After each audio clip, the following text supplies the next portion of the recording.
feel so good about our independence. Oh no. Oh boy. Because on the 4th. we should let them know this is July 4th. Even this comes out later. But. Yeah. We are filming this on July 4th. We talked about this already. Yeah, right? we did. Yeah. So this guy I follow on TikTok, he's a professor of history. I forget at which university, but the way he tells history is just like captivating. Mm-hmm.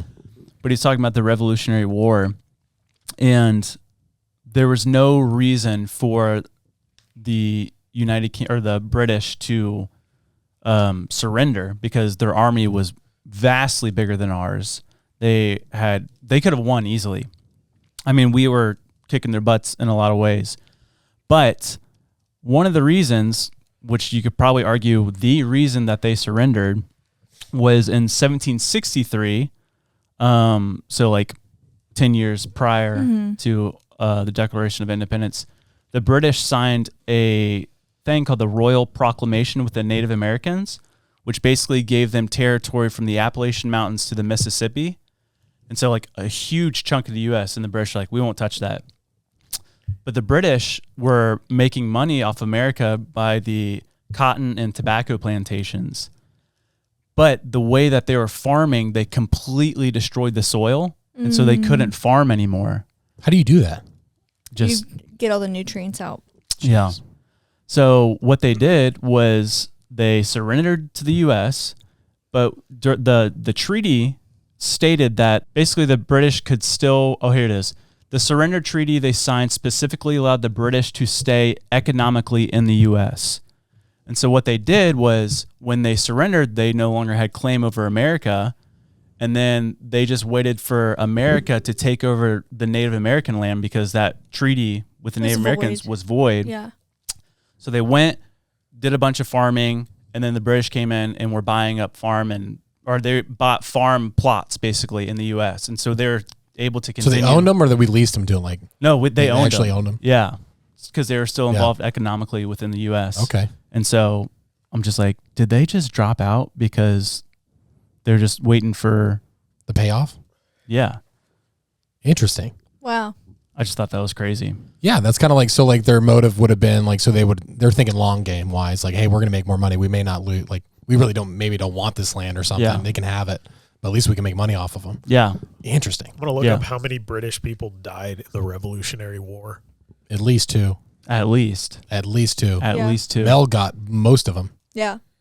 Not saying that we didn't freaking kick butt, but their military, they didn't even use all their military. No, there's got to be strategy. Yeah. I mean, there's like, if you do see yourself losing, or maybe like, hey, like, is this war worth fighting? Yeah. Compared to what we want? Yeah. Because we already got our own thing going on. We're already separated. So it's like, I don't know.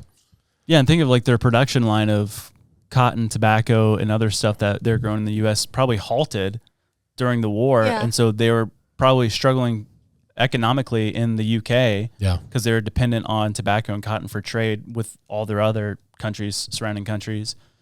So they're like, well, we need to get this back on track. And they probably paid, I mean, I imagine, golly, I don't know about that. Back in that day, I don't think anyone was getting paid to the workers, but. Well, no, that was another thing too, is that so shortly after the Revolutionary War, the UK abolished slavery.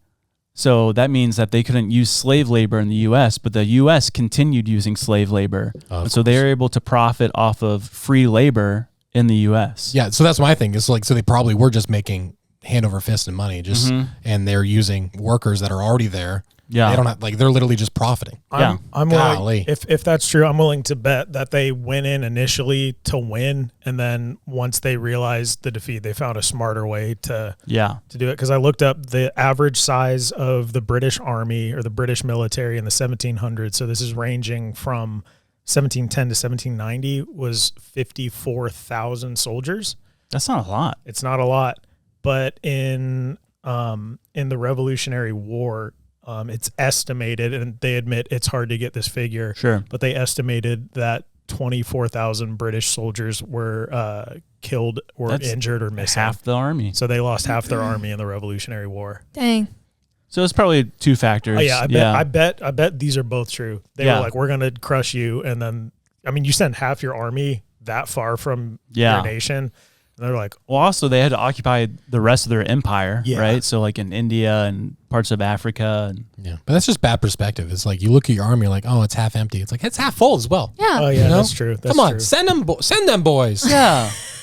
Speaking of sending them boys, don't say it. I will. We got it. Don't go anywhere.